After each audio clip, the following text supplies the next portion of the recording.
दोस्तों, आज हम यहाँ पर राहु के विषय में चर्चा करेंगे और जानेंगे कि राहु क्या है, इसकी हमारी कुंडली में क्या भूमिका होती है, ये हमारी कुंडली में शुभ होता है या अशुभ होता है। कई लोग इससे डरते क्यों हैं, इनको ज्योतिष में पापी ग्रह क्यों कहा जाता है, क्यों इसे अशुभ ग्रह का नाम दिया गया है, जबकि राजनीति में, फिल्म इंडस्ट्री में और पायलट और एयर होस्टेस वगैरह को उनका पद दिलाने में राहु की अहम भूमिका होती है। राहु उनको ये सब क्यों और कैसे दे देता है, और साथ में यह भी जानेंगे कि कुंडली में इसका प्रथम भाव से लेकर 12वें भाव तक किसी भी भाव में स्थित होने पर क्या फल प्रदान करता है। यानी आपकी कुंडली में यदि तीसरे भाव में राहु स्थित है तो उसका क्या फल होगा, इसी प्रकार से 12 भावों में इसका क्या फल मिलेगा। दोस्तों, सभी लोगों के मन में यह धारणा है कि राहु खराब फल ही देता है, किंतु ऐसा नहीं है। राहु सिर्फ बिगाड़ता ही नहीं है, राहु बनाता भी है। राहु एक ऐसा ग्रह है जो आपको कोई भी फल अचानक से दे देता है। जैसे कहते हैं कि झोली में आकर गिर जाना, और ऐसा फल जिसकी आपने कभी कल्पना भी नहीं की होगी। क्या आप जानते हैं कि विवाह कराने में राहु की अहम भूमिका होती है। जब भी किसी का विवाह नहीं हो रहा होता, फिर जब होता है तो अचानक से हो जाता है और चट मंगनी और पट ब्याह हो जाता है। ये सब राहु ही करवाता है। आप उस समय की उस व्यक्ति की दशा देखिए, उसमें अवश्य ही आपको राहु की अंतर्दशा, प्रत्यंतर दशा या सूक्ष्म दशा मिलेगी। एक्चुअली में राहु की केंद्र व त्रिकोण में स्थिति बहुत अच्छी मानी जाती है, और फिर उस पर शुभ ग्रहों का प्रभाव है या अशुभ ग्रहों का प्रभाव है वो भी देखा जाता है। 3, 6, 11 भाव का राहु बहुत अच्छा माना जाता है। आपको संघर्ष करने की या मेहनत करने की शक्ति कई गुना प्रदान करता है। वहाँ पर आदमी हार ही नहीं मानता, लगा रहता है। राजनीति का यानी राजपाट का भी कारक है राहु, ऊंचाइयों का कारक है राहु, यानी आपको जीवन में अपनी दशा में बहुत ऊंचाइयों पर ले जाता है।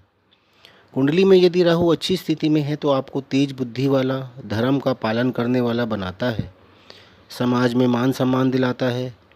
अंतरिक्ष यात्री, पायलट व एयर होस्टेस की कुंडली में राहु का ही मेन रोल रहता है। कुंडली में पीड़ित राहु जातक को गलत आदतों की तरफ ले जाता है। राहु की महादशा 18 वर्ष की, और यह किसी भी राशि या भाव में करीब 18 महीने तक रहता है। और इसकी खासियत यह है कि यह जिस राशि में होता है उसके अनुसार ही फल देता है, और इसे शनिवत राहु भी कहा जाता है, तो यह शनि के फल भी प्रदान करता है। यानी यह आपकी कुंडली में शनि और अपने राशिश दोनों के अनुसार फल देता है। इसकी अपनी कोई राशि नहीं होती। गुरु की राशि में राहु अच्छे फल देता है, लेकिन यदि गुरु के साथ बैठ जाए तो गुरु चंडाल दोष भी बना देता है और गुरु के शुभ प्रभावों में कमी ला देता है। राहु जिस भाव में होता है उस भाव से संबंधित आपके जीवन में ज़्यादा इच्छा बनी रहती है। आप उस चीज़ के लिए भागते हैं और बहुत कोशिश करते हैं। कभी कभी राहु आपको भ्रमित भी करता है। सभी इलेक्ट्रॉनिक आइटम्स जैसे मोबाइल, घड़ी, laptop, computer, power bank, TV, AirPods, mobile charger वगैरह जो हम ज़्यादातर हर समय अपने साथ रखते हैं, ये सब राहु के ही सूचक हैं। आजकल बीपी, शुगर, पल्स चेक करने की इलेक्ट्रॉनिक मशीन्स हम सबके घर में मिलती है, ये सब भी राहु के ही सूचक हैं। तो हमें इन बातों का बहुत ध्यान रखना पड़ता है कि हम इन चीज़ों से थोड़ा दूरी बना कर रखें। हर समय नहीं तो जितना संभव हो उतना तो ज़रूर रखें, क्योंकि यदि आपकी कुंडली में राहु शुभ स्थिति में नहीं है तो वो चीज़ें आप पर नकारात्मक प्रभाव ज़्यादा डाल सकती हैं। आपकी यदि राहु की महादशा, अंतर्दशा या प्रत्यंतर दशा चल रही है और आप कुछ परेशानी महसूस कर रहे हैं तो आपको भैरव बाबा की आराधना अवश्य करनी चाहिए।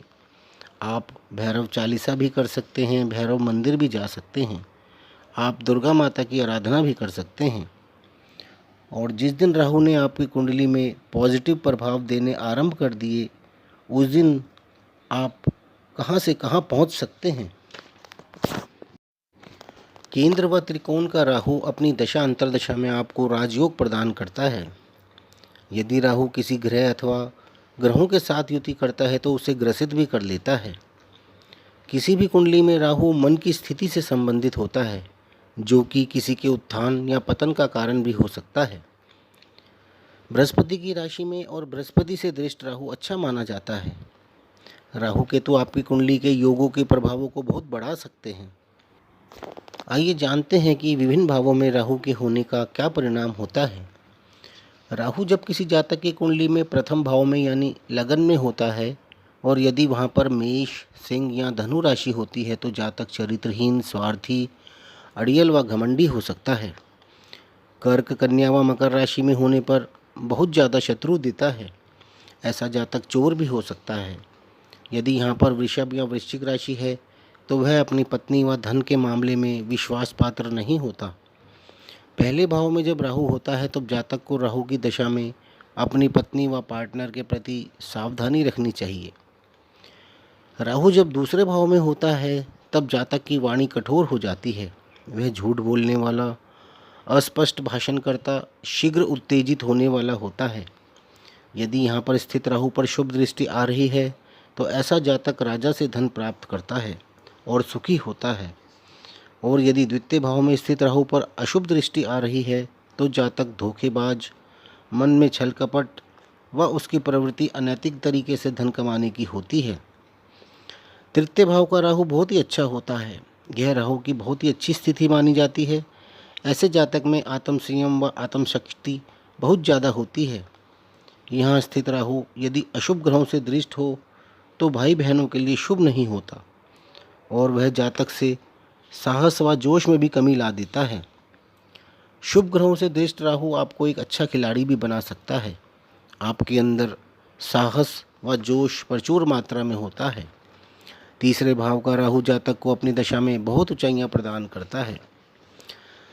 चतुर्थ भाव का राहु कुंडली में स्थित ग्रहों व योगों के अनुसार केंद्र व स्वामियों की स्थिति के अनुसार परिणाम देता है। यदि चतुर्थ भाव का राहु खराब स्थिति में है तो वह संतानहीनता भी दे सकता है। इसके अलावा जीवन साथी से विवाद, दुर्भाग्य व जीवन में निराशा भी दे सकता है। चतुर्थेश के साथ स्थित होने पर इसके प्रभाव शुभ नहीं होते। शुभ ग्रहों के साथ स्थित होने पर चतुर्थ भाव के शुभ परिणाम होते हैं। पंचम भाव में स्थित राहु यदि शुभ स्थिति में नहीं है तो जातक को मिलने वाले शुभ परिणामों में अड़चनें पैदा करता है और संतान से संबंधित परेशानियां देता है। प्यार में भी अड़चनें देता है। जुएला, लॉटरी में हार देता है। और यदि यहाँ पर स्थित राहु शुभ स्थिति में है तो इस भाव से संबंधित शुभ फलों की प्राप्ति होती है, क्योंकि यह त्रिकोण भाव है जिसे हम लक्ष्मी स्थान भी कहते हैं। यदि राहु यहाँ पर राजयोग कारक ग्रहों के साथ हो तो जातक को राजयोग भी प्रदान करता है और जातक जीवन में बहुत ऊंचाइयां हासिल करता है। राहु यदि छठे भाव में स्थित हो तो राहु के यहाँ पर अपनी दशा अंतर्दशा में बहुत ही शुभ परिणाम मिलते हैं, किंतु यह परिणाम कितने अच्छे होंगे यह इस स्थिति पर डिपेंड करता है कि वह किस राशि में स्थित है, क्योंकि छठे भाव में राहु के परिणाम शुभ माने जाते हैं। छठे भाव में यदि राहु षष्ठेश के साथ यानी कि छठे भाव के स्वामी के साथ बैठा है तो वह अशुभ होता है। यह दुर्घटना का कारण भी बन सकता है। पॉलिटिशियन के लिए छठे भाव का राहु बहुत शुभ माना जाता है। जब किसी जातक की कुंडली में राहु सातवें भाव में स्थित होता है तो यह राहु की शुभ स्थिति नहीं मानी जाती, क्योंकि सातवां भाव विवाह का होता है, साथ ही यह मारक भाव भी होता है। यहाँ पर राहु स्थित होने पर पत्नी के साथ विवादपूर्ण स्थिति बनी रहती है। सिर्फ सप्तम भाव में राहु के स्थित होने मात्र से किसी कुंडली का विवाह के लिए त्याग नहीं करना चाहिए, बल्कि किसी वर वधू की कुंडली को पूरी तरह अलग अलग से जांचने के बाद व मैनुअली अष्टकूट मिलान व अन्य मिलान करने के बाद ही किसी निष्कर्ष पर पहुंचना चाहिए, क्योंकि कई लोग सातवें भाव में राहु देखकर कुंडली को विवाह के लिए अनुचित बता देते हैं, जो कि सही नहीं होता। जब किसी जातक की कुंडली में अष्टम भाव में राहु होता है तो यह राहु की शुभ स्थिति नहीं मानी जाती। राहु की यह स्थिति गुप्त रोग भी दे सकती है। जातक दरिद्र, कायर व जल्दबाजी में काम करने वाला यानी बिना सोचे समझे विचारे अपना काम करने वाला हो सकता है। राहु पर शुभ ग्रहों की दृष्टि होने पर आर्थिक स्थिति अच्छी हो सकती है। अष्टम भाव में पुरुष राशियों का राहु शुभ नहीं होता। वह गलत कार्यों से धन, तनाव व परेशानियां देता है। स्त्री राशियों में स्थित राहु सहनशील व घर को जोड़ने रखने वाली पत्नी देता है। जब राहु नवम भाव में होता है और यह शुभ स्थिति में होता है तो जातक एक होनहार स्टूडेंट, प्रभावशाली वक्ता, भक्ति भाव वाला, मानवतापूर्ण कार्य करने वाला तथा धर्म में बहुत आस्था रखने वाला होता है। और यदि नवम भाव में स्थित राहु शुभ स्थिति में नहीं है तो मान सम्मान, धन संपत्ति की हानि, नास्तिक व अनैतिक कार्य करने वाला भी हो सकता है। राहु जब दशम भाव में होता है तो यह स्थिति बहुत शुभ मानी जाती है। यह अपनी महादशा में राजयोग देता है, किंतु यदि यहाँ पर स्थित राहु अशुभ ग्रहों से दृष्ट है तो परिणामों में कुछ परिवर्तन हो सकता है। जबकि राहु की स्थिति शुभ होने पर जातक सत्यवादी, ईमानदार, शिक्षित, परिश्रमी, सम्माननीय और एक बहुत ही अच्छा व्यक्ति होता है। उस पर भरोसा किया जा सकता है। यदि यहाँ पर स्थित राहु कमज़ोर व पीड़ित अवस्था में है तो जातक बेईमान, बहुत ज़्यादा बातूनी, खर्चीला, घमंडी व अहंकारी हो सकता है। राहु जब एकादश भाव में होता है तो यह स्थिति भी राहु की एक बहुत ही शुभ स्थिति मानी जाती है। यहाँ पर स्थित राहु जातक को आकर्षक व दयालु भी बनाता है। वह अपने भाई बहनों में या तो सबसे बड़ा होगा या सबसे छोटा होगा, या हो सकता है कि वह अपने माँ बाप की अकेली ही संतान हो। ऐसा जातक विदेश में निवास करने वाला भी हो सकता है। ऐसे जातक को अक्सर अपने प्रथम पुत्र से कम खुशियाँ प्राप्त होती हैं। एकादश भाव का राहु जातक को धन संपत्ति का सुख भी प्रदान करता है। राहु जब किसी कुंडली में द्वादश भाव में होता है तब यह राहु की शुभ स्थिति नहीं मानी जाती है, और जब उस पर शुभ ग्रहों की दृष्टि नहीं होती तब यह बहुत ही अशुभ परिणाम देता है। जातक हर तरफ से समस्याओं से घिरा रहता है। राहु की दशा में पत्नी से विवाद व संतान से भी विवाद बढ़ सकता है। ऐसे जातक की धर्म के प्रति रुचि नहीं रहती, वह अपने निवास से दूर ही रहता है। कई बार ऐसा जातक विदेश में भी निवास करता है। इस प्रकार आप अपनी कुंडली में राहु की स्थिति देखकर अपने बारे में काफ़ी कुछ जान सकते हैं, और यह भी देख सकते हैं कि राहु आपकी कुंडली में शुभ स्थिति में है या अशुभ स्थिति में है, और आप उसके अनुसार अपने उपाय भी कर सकते हैं। तो दोस्तों, आपको ये हमारा वीडियो पसंद आए तो इसे लाइक कर लें और हमारे चैनल को सब्सक्राइब कर लें। धन्यवाद।